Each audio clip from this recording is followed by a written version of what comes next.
Hi friends, welcome to my channel little sisters vlogs.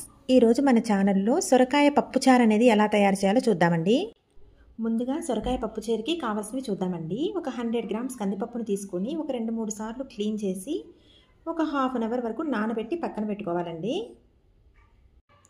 అలానే సొరకాయ ముక్కలకి ఈ విధంగా పైన తపక పీల్ చేసి చిన్న చిన్న ముక్కలుగా కట్ చేసి పక్కన పెట్టుకోవాలండి. అలానే మీడియం సైజ్ ఆనియన్ ఒకటి తీసుకొని ఈ విధంగా సన్నగా పొడవుగా చీలికలుగా కట్ చేసి పక్కన పెట్టుకున్నాను. అలానే ఒక 5-6 పచ్చిమిర్చిని ఈ విధంగా కట్ చేసి పక్కన పెట్టుకున్నానండి. అలానే 2 మీడియం సైజ్ టమాటాలని కట్ చేసి పక్కన పెట్టుకున్నాను.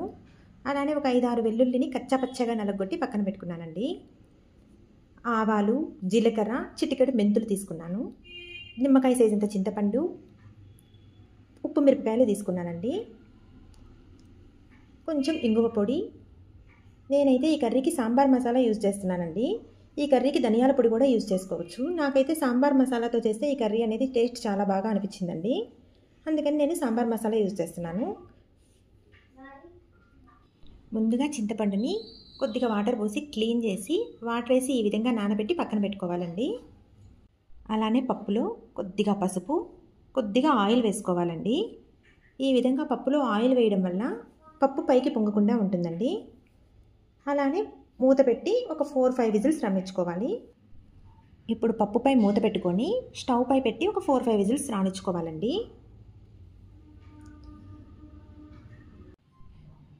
చూడండి, పప్పు అనేది ఈ విధంగా బాయిల్ అయిపోయిందండి. ఇప్పుడు దీనిని పప్పు గుత్తితో ఎనుపుకోవాలి.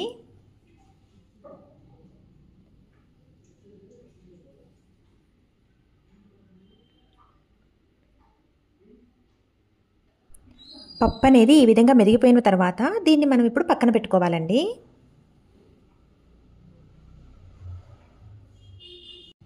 ముందుగా స్టవ్ పై ప్యాన్ పెట్టుకొని ప్యాన్ హీట్ ఎక్కిన తర్వాత ఒక 4 స్పూన్స్ ఆయిల్ వేసుకోవాలండి.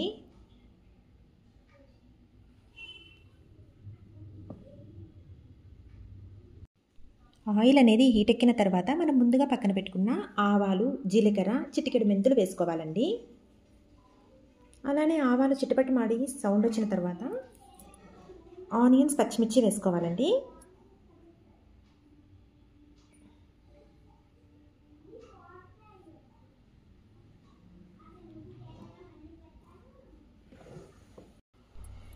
వీటిల్లోనే ఉప్పు మిరపకాయలు కూడా వేసేస్తున్నానండి. వీటన్నిటిని కలిపి దోరగా ఫ్రై చేసుకోవాలి.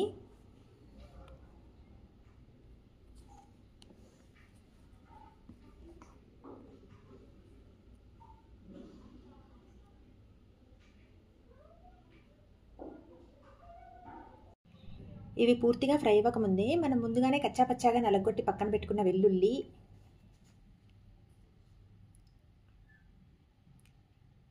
అలానే కొంచెం ఇంగువ పౌడర్ వేసుకుంటానండి. ఈ ఇంగువ పొడి ఫ్లేవర్ అనేది కర్రీకి చాలా బాగుంటుందండి. వీటిని ఇప్పుడు లైట్గా ఫ్రై చేసుకోవాలి.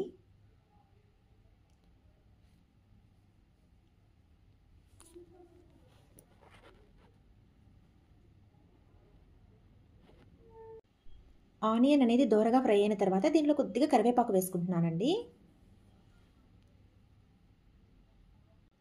ఈ కరివేపాకును కూడా 2 నిమిషాలు అలా వేపుకోవాలి.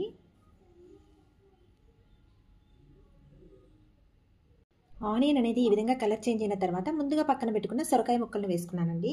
వీటిని కూడా కొద్దిగా లైట్గా ఫ్రై చేసుకోవాలి.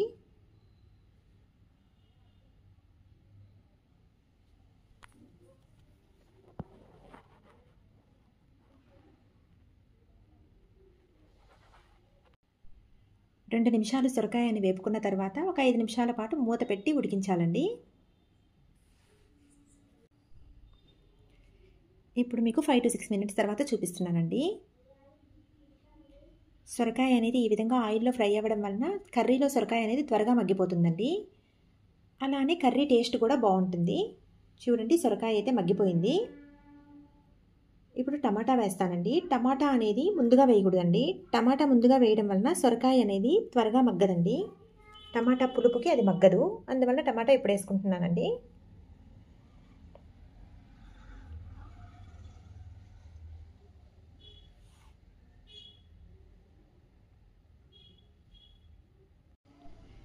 ఫ్లేమ్ని సిమ్లోనే ఉంచుకొని టమాటాని కూడా కొంచెం మగ్గనివ్వాలండి. కొంచెం గరిటెతో అలా ఒత్తుకోవడం వలన టమాటా అనేది త్వరగా మగ్గిపోతుందండి.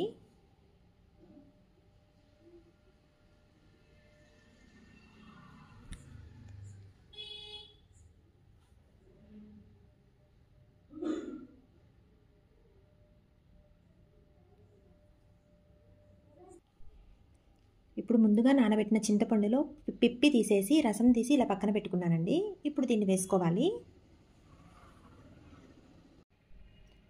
అలానే రుచికి సరిపడా ఉప్పు,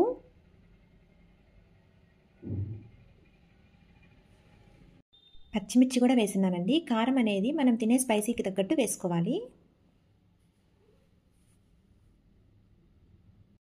అలానే కొంచెం పసుపు వేసేసాక మూత పెట్టి బాయిల్ చేసుకోవాలండి.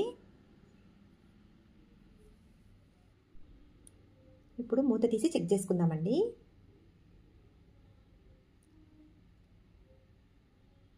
చూడండి, కర్రీ అనేది కొంచెం తిక్కుగా అయిపోయింది. ఇప్పుడు మనం ముందుగా పక్కన పెట్టుకున్న కందిపప్పును వేసుకోవాలండి.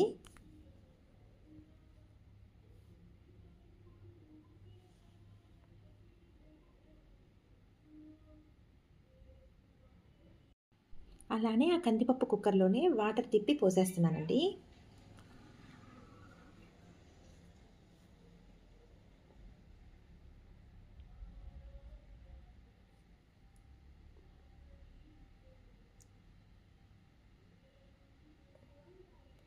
ఇప్పుడు కర్రీలో ఉప్పు కారం అనేది చెక్ చేసుకోవాలండి.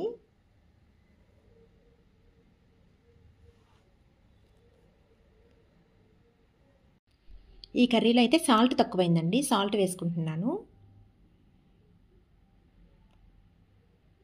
అలానే కర్రీ అనేది ఇలా కొంచెం లూజ్గానే ఉండాలండి.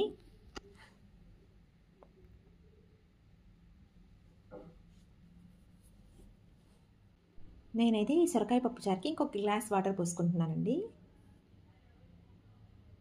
చూడండి, ఇలా ఉండాలండి.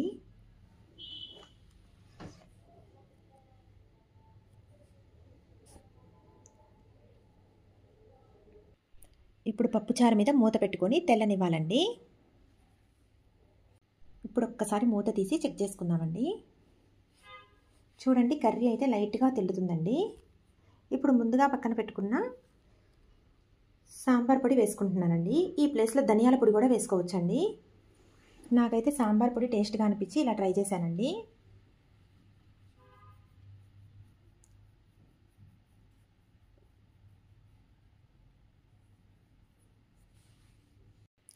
సాంబార్ పొడి వేసుకున్న తర్వాత ఈ పప్పుచారు మీద మూత పెట్టి పూర్తిగా తెల్లనిస్తానండి.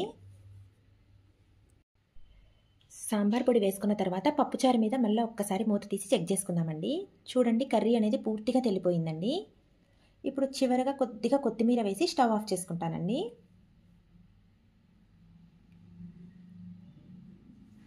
ఈ కొత్తిమీర, పుదీనా, కరివేపాకు, ఉప్పు, పసుపు, కారం అనేటివి ప్రతి కర్రీలో యూజ్ చేస్తామండి. అందుకని నేను ముందుగా చూపించే ఇంగ్రీడియంట్స్లో ఇవి చూపించట్లేదు. చూడండి, గుమగుమలాడే సొరకాయ పప్పుచారు అయితే రెడీ అయిపోయిందండి. మీరు కూడా ఈ విధంగా ఒక్కసారి ట్రై చేయండి. టేస్ట్ అయితే చాలా చాలా బాగుంటుందండి.